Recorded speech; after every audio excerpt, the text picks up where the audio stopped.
Welcome back to Peace, Love and Tarot. This reading is for Scorpio, Sun, Moon, or Rising. It's the weekly reading for August 12th, for the week of August 12th to the 18th. Now your cards this week, Scorpio.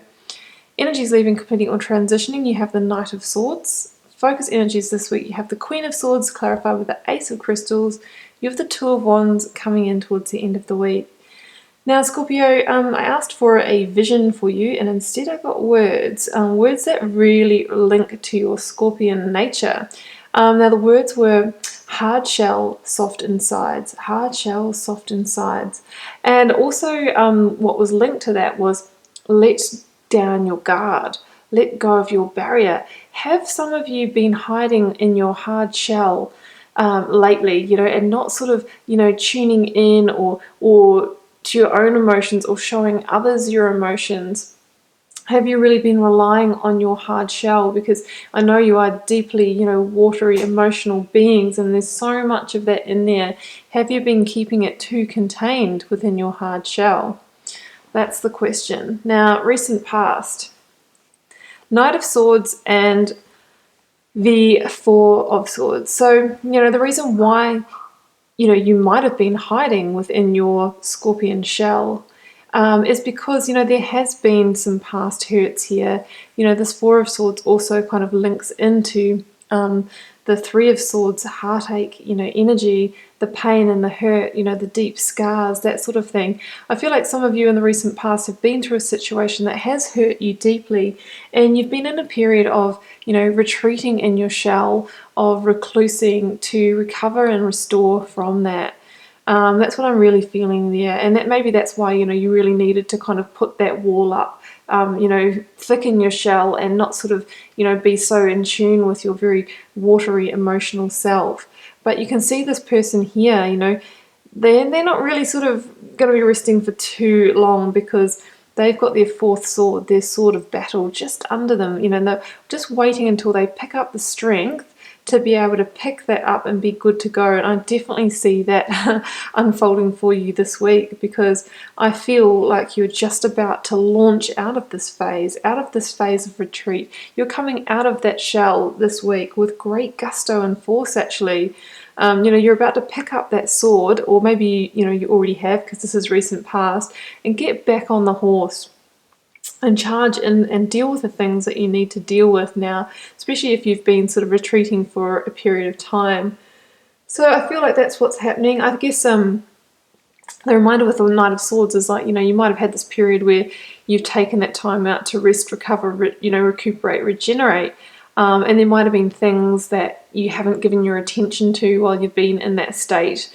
And when you actually pick up that energy, get back on the horse, there might be this great sense of urgency and rush to deal with everything, to tend to everything. So I think the reminder here, if you're still in this energy, is to just, just to breathe and just to take things calmly, not rush, not be too hasty, because, that's when things can sort of come unhinged, right? So this week, we are moving from a Knight of Swords to a Queen of Swords. So I absolutely see you slowing down, seeing you come into a more mature energy under the Queen of Swords, because the Queen of Swords is somebody who is able to see things clearly, to be logical, and make the right decisions from an intellectual and logical standpoint. I think I just made a new word up there. While being, grounded and in their seat of power. So even though this is a very, swords is a, that kind of air sign energy, that kind of being a little bit in your head, the Queen of Swords has the maturity to remain grounded with it in this really steady concrete or stone throne that she sits on here. Now, through doing that, through moving to a place that is a bit more stable and mature while you're getting things done this week, that brings you into a place of balance, a place of emotional balance, a place where, you can actually start to call in abundance in your life because you are restabilized. You've got strong links to Libra here as well. There could even be a Libra in your midst this week. But either way, you're really picking up that sword of power and taking action after a period where you've had time out.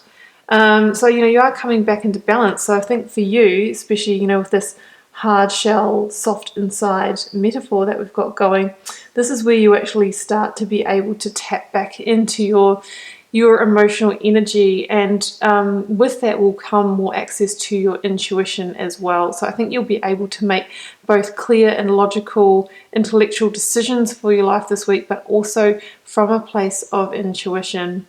And when we do that, we reconnect and realign, the universe notices that, because then you also have the ability to kind of tune into that universal energy, become the co-creator again.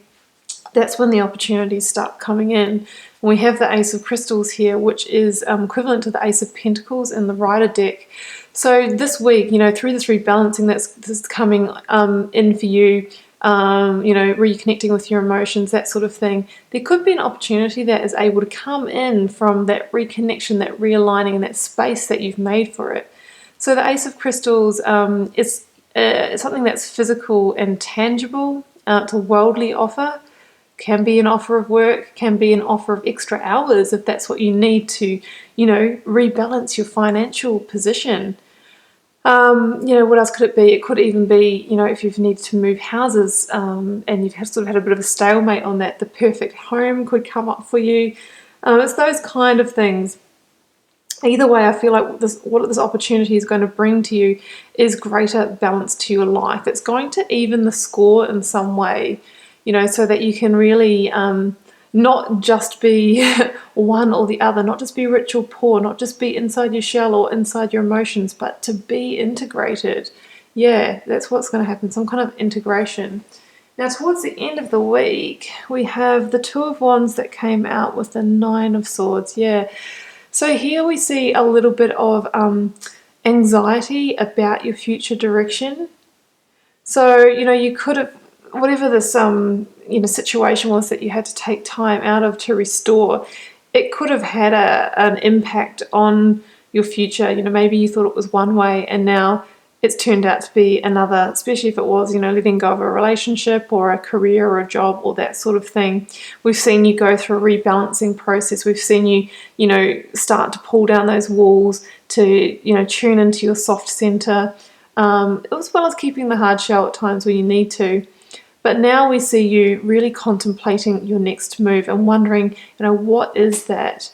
And yeah, there could be some stress over that for some of you. You could even have been literally kept up at night about it, a little bit of over-intellectualizing, a little bit of overthinking. So that's what we've got to be careful of when we get into the Swords energy that we're seeing here, is that we don't just end up all in the head. Remember to tune back into that intuitive center, back into your heart space, because that's what keeps you balanced, Scorpio, and that's what it's all about for you this week, is coming back to your soft center. And when we do that from a place of balance and connection and alignment, that's when we can clearly contemplate the future and make, decisions for you that are best. Now in the Two of Wands, we see somebody who has a wand of the past, still firmly tethered to the side of the castle here, but one firm grip on the wand of the future here. And this person is looking out towards the future with the knowing, the deep knowing, that he has the whole world in his hands and can literally make a decision from infinite possibilities. He's looking out towards fertile pastures and a much more abundant future. This is what you're beginning to see for yourself, real possibilities. And I feel like you will move towards the future rather than choose to revisit the past with this. But the key message with the Two of Wands is, are you willing to step beyond your comfort zone in order to make this happen, in order to move into your next chapter? Now, moving beyond your comfort zone may be, letting down that guard, getting back into connection with your soft center, re-experiencing your emotions. It might be, like just moving beyond that hard shell, because that's what you've been protecting yourself with, Scorpio, for a period of time. So I think it's asking you to move beyond the comfort zone, and then you'll clearly see that future direction start to unfold for you, and you'll be able to make the decision to move forward in the right direction. So Scorpio, that's what I have for you. I hope it resonated for some of you. It's a general reading. It won't resonate with everybody. And I'll be back here for another reading with you next week.